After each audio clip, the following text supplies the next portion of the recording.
Am I the a-hole for not using my inheritance money to help my brother and his family out? Background. Me 19 female and my brother 32 male became orphans 10 years ago due to an accident our parents were in. My parents had always been a bit paranoid when it came to their mortality, so they had set a plan in case they passed. They left a significant amount of money for each of us, and our childhood home was meant to be mine. They specified that we would have access to our share of the will when we turn 18, and since my brother was already old enough, he took his money and cut all contact with me. I'd lived with my grandparents ever since, but last year I finally got my share, so I decided to move into the house and use the money to pay for my studies. I'm in first year of medicine, and it is very expensive. I have estimated that when I finished medicine in 5 years, I'll have a lot of money left to continue with what I want to specialize in, and have some left. My grandparents know my plan and offered to help with my living expenses, so my inheritance becomes exclusive for my studies until I finish. I accepted, and we have been like this for a year. Now to the issue. My brother and his wife have 3 children from ages 9, 7, and 4. My brother spent his inheritance money on a house, his wedding, cars, and expensive stuff that one doesn't really need to live. My sister-in-law is a stay-at-home mom, so he was the breadwinner. My brother recently lost his job, so now their family's struggling and they need a place to stay. He contacted me to ask for us to meet up. When I arrived, he and his wife were already sat down at a restaurant. Long story short, they said that since they were going through hard times, they expected me to hand them over my house and give them a share of my inheritance so they can get back on their feet. I got pissed off since we have barely talked or visited each other since the accident. They were just demanding me to pay for them. I told them that I wouldn't, because I already have a plan for the money and I was living on the house. They said I can move back with my grandparents and blew off at me for being selfish. After arguing, I decided to leave, but now my cousins are saying I'm an inconsiderate a-hole and I should help family out. I really need to know if I'm in the wrong, so am I the a-hole?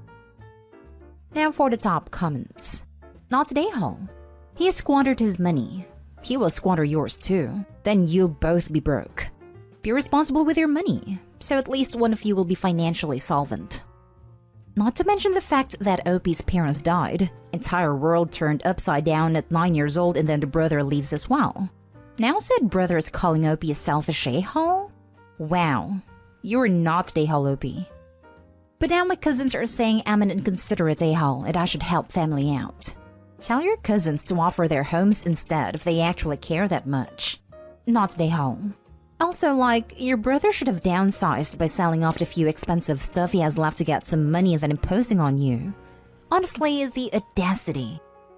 Not the a-hole. Girl, you shouldn't even be here. He got contact with you, and now expects your help? No way. I am begging you to not hand over a cent. He sounds like the type to be given a step and then suddenly take a mile. You owe him nothing. His family is not your responsibility the slightest, so do not allow him to guilt you. Biologically, you're related, but they're not family. And your brother made that decision a long time ago. People love burning bridges not realizing they'll regret it. Thank you. I am confused as to why Cut contact in the first place. But it's been a decade and I wonder if this will help me build a relationship with him. It will not. As soon as the money's gone, he will be too. Not the a-hole. Now go get those degrees. Thank you. It'll take a lot of time and money, so I can't really afford to pay for him. Besides, if I give him money, I'll have to find another job and it's not the best option with my career choice. If you can't find a job, then so can your brother. Next story. Am I the a-hole for refusing to accommodate my brother's kid ever again? My 17 female older brother, 32 male, has a kid, 3 male, and he treated as the pride and joy of our family because due to some fertility issues they took 6 years of trying without success. Now that my nephew is here, his parents let him do anything he wants at everyone's expense. My mother had to remove every decoration she had around the house because my nephew used to play with it and wouldn't understand a no. Every little piece she had around the house holds sentimental value, and she had to put it away in order to keep letting my nephew be here because my brother refused to teach him some manners. I couldn't do my homework in the kitchen because my nephew would come and try to take my things because he wanted to play with them. And even when my brother and his wife hated it, I started to not let him do it, moving him aside or just fight with my brother until he came and took his child. During one of those things, my nephew broke my computer. And I made my brother pay for a new one because I refused to let my dad do it since he wasn't at fault. My brother tried to lecture me about not leaving my laptop there because I knew how his kid was. And I told him to not mess with me and to raise my nephew better, or he will be paying for things more expensive than that. My nephew also comes into my room anytime he wants, and I hate when he does that.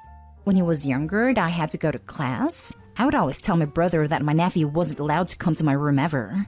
But he would open the door for him and let him wander around just because he could. Now I'm always telling my nephew to get out, and I usually close the door, but he cries and screams all the time. I had enough, so I told my brother to stop expecting me to accommodate this child.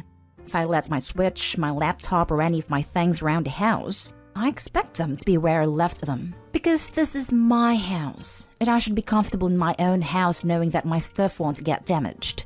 And if my nephew does something to them, he has to pay. Always. And that he was a crappy father for refusing to raise him well. Not stay home. Swap out your doorknob for one with a key lock. Lock it when you leave. I had to do this as a teen to keep my thieving sister out. My son acted better at 2, and he was redirected as often as it was necessary. Yes, when you have little visitors over a lot, you make some concessions and move things up higher until they're a little older. But you should not give in to 3-year-old terrorists just because they have lazy parents. Not day hall. If this child is the pride and joy of the family, then his parents should raise him to be that. It takes work. Sounds like his parents are lazy. They call it spoiled for a reason, because you ruined the child for his future success. If you don't give a child consistent consequences for bad behavior, they will never learn any self-discipline, and that is disastrous. I realize you can't slap their hands anymore, but that is what we used to do when children touched things they weren't supposed to. It worked.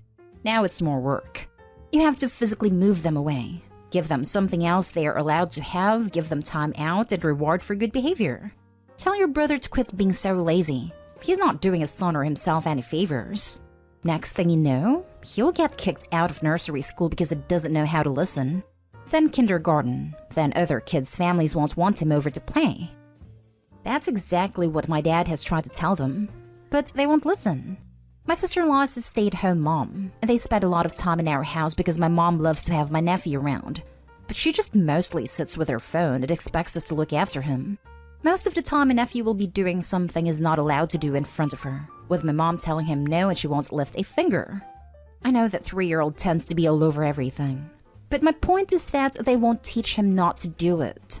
My brother especially tends to let him around my stuff, or my room, just because he knows it pisses me off. My parents usually go easy on him because he took so long to have a kid and is trying to enjoy him. But my nephew has thrown awful tantrums in public, and they both think it isn't something serious. Now for the next story. Am I the a-hole for telling my sister she should have been more reasonable with her baby registry and not expected to get everything for the baby from it? To start, my dad's side of the family isn't really supportive of wedding/baby showers. Papa's side is very much, if you can't afford to raise a baby, don't have one. There are of course exceptions for things like sudden job loss or house fires. Mama's side is a little more lenient, but they don't do registries. Instead, if you have a bridal shower, your mom tells people if you're doing the kitchen in apples or grapes or bats or whatever. And if you're doing a baby shower, people bring clothes, diapers, books, and other little things. It's meant to be more of a party than a gift-giving thing. We're far more likely to have 8 cousins show up each with a casserole or soup after the baby is born than to have people buy a stroller. Mom's side isn't relevant since we haven't seen her since we were kids. I don't know my brother-in-law's side of the family well, but they seem a lot like Mama's with a lot more offers of hand-me-downs thrown in. Well, my sister moved off to the city, and I guess she's used to her friends making these huge registries. She put things on like a $60 bathtub, 4 baby carriers that are $50 each, a pack-and-play for $250, etc. She then made this big post on Facebook saying that they had worked really hard on the registry and didn't want anything not from it unless it was clothes. On the invitation, she requested a baby book instead of a card and a pack of diapers. So at the baby shower, probably 80% of the gifts were a couple of outfits, a book, and diapers. The few other things were mostly from her friends. Mom bought a car seat. You could see my sister's rage slowly building. She ended up leaving early. She spent the next week calling and texting everybody, trying to figure out why we didn't get her anything she wanted. She made a few posts on Facebook, and one of my brother-in-law's aunts offered to buy a $70 pack and play instead, which she turned down. Now my sister is upset and has been aggravating everyone for 3 weeks. She is having to buy all 6 baby containers, swing, sit-me-up floor seats, etc. she wanted, the $300 baby monitor, etc. And everybody's telling her that that's what you do when you have a kid, that you can't expect people to buy everything. Last night, after trying to be patient for over an hour, I snapped. Look, the health department would have mailed you birth control for free. You're having a baby, so it's you guys' job to get the stuff for it, nobody else's. In a way, I'm feeling kind of guilty because she probably wanted to vent. But at the same time, how do you get pregnant and not expect to buy the stuff for the baby? Edit. Someone pointed out that I wasn't clear about my sister's financial situation or whether or not the back and play was going to be used instead of crib due to constraints. She and her husband live in a townhouse. It has a second bedroom which is being turned into a nursery. There was a crib on the registry that does not convert to a larger size. Edit 2. Mom is our stepmom. Dad remarried when we were teens. She's always seen us as her kids, and we've always called her mom. I didn't even think to clarify. Sorry for the confusion. Edit 3. She opened the gifts at the shower, and the clothes ranged from newborn to 18 months. The diaper table was full of things from newborn through size 4. I don't know if that's relevant to anything, but a lot of people seem to think we only got her newborn sizes. Now for the comments. She doesn't need a $60 bathtub. Sinks exist. 4 carriers? Is she going to theme them to what the baby is wearing? She was highly excessive in her asking. Sure, you could have been a little kinder in your wording and just said she can't expect everyone to buy her every single item. But she's the one who is asking people to spend tons of money when she doesn't need all those items. Plus, to turn down a pack and play because it's not the exact $250 she wanted? How rude. Baby doesn't need a $250 one. A $70 would have worked the exact same way. She's expecting everyone else to finance a designer baby and harassing people when they don't want to. Do not buy her anything. I'm giving birth this Thursday, and we are fairly wealthy. I bought most of the baby stuff on Facebook Marketplace and kept my list to the essentials. Yeah, sinks exist, and there are even anti-slip mats you can buy for $10 to make it more comfy for your baby. I got 6 newborn onesies. We have no idea what his size will be. As soon as he's out, we will get more stuff. I don't get people making the whole having a baby about the material of things. They just need and love, not a $5,000 nursery. Babies don't care. Not today, home. Suggest that she add a freaking clue to her registry, and people might be willing to chip in and buy her that. Not today, home. Also, maybe it's the culture clash, US to UK, but am I the only one here who finds gift registry tacky? Like if you throw something like a baby shower or wedding, it's to celebrate the important events in your life with the people you love. And if you can't afford it and are relying on guests' gifts to make up the deficit, don't throw it. Gifts should be at the discretion of the invitees and not mandatory, a gesture or token of appreciation. Giving people a list of pre-approved stuff you want them to get you seems sort of classless and greedy. Or am I way off? Now for the last story. Am I the a-hole for not setting up a college fund for my sister-in-law's newest baby like I did for others? Bro passed leaving Amy and 2 kids behind. I set up a fund for my nieces for college or whatever reasonable path. Then 2 years later, Amy ends up with twins from a one-night stand. I love them and set them both a fund up too, since no dad in picture. Then Amy marries John.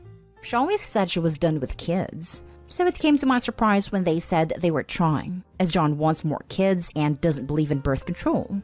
I am their accountant and can fully say that they can't afford it. John is a disabled child, and just above 55% of his checks go to supported medical bills. A week later, I privately sit down Amy and tell her that I have a family myself now, and I'm managing 6 funds. So I just want to give a heads up that I can't afford to start another one. She protested, saying that she expected the fund to be split between all her children. I explained that's not how it works, and each kid will have roughly the same amount in their funds at 17. Oldest is going to school next fall and is promised full costs. Amy then points out she has a partial social security so I can shift that money. But I said no, because it's hers. Same applies to all kids. Amy curses, then kicks me out and goes around telling everyone I'm being cruel and punishing them for being poor. But I never even mentioned her finances. She also said I was favoring bro's kids. Mom yelled at me because I can pay for my wife to lay around at home with a babysitter while willing to punish a kid for just existing. My wife stays at home doing a PhD program with our 2 toddlers, so hence a babysitter 2 times weekly. Turns out Amy is pregnant, and this made everyone hate me more, because I ripped out the security from under her. That I stressed her out, and if the baby is harmed, it's on me. That I'm the most well-off, and it wouldn't even sting. Am I the a-hole? I don't want to punish an innocent child, but I don't see why it's on me. I didn't know she was already pregnant and tried to tell her beforehand. But since now it's a reality, everyone is telling me I already hate my future niece/nephew. Edit. The twins are 8 now, so it's not like Amy's just popping out children back to back. She always said she didn't want any more kids, and so I was dumbfounded that she was trying. Mine is like helping fix a roof or something odd. I do not provide financial support to Amy. The funds are not usually talked about. It is because my mom mentioned something when she heard they were trying, and so I talked to her just to make sure, and slickly put in her brain she can't afford a kid without saying it directly. Not today, home. You are an angel for taking care of her twins after your brother passed. It is not on you to provide financial security for her children she cannot fully provide for herself. Right. They're not his/her blood, but it was done anyway. Not today, home. This is a hard one. I can see how this would build resentment, but at the same time, do you really want to finance her next 5 kids? Because if her idiotic husband really doesn't believe in birth control, that's at least the number of kids they'll have. You've been plenty generous. Your brother's kids are one thing. You were kind with the one-night stand twins as they didn't ask to be born. Now she has a new husband, and this is his child, and he should step up. You have zero responsibility. Not today, Hall. I would make sure sister-in-law has zero control over the funds. I'm guessing her security is also trying to get monthly stipends from the kids. I fully control the funds, and will be directly paying the fees to whatever tuition or play/path they choose to take. If there's money left over, they will get it after graduation.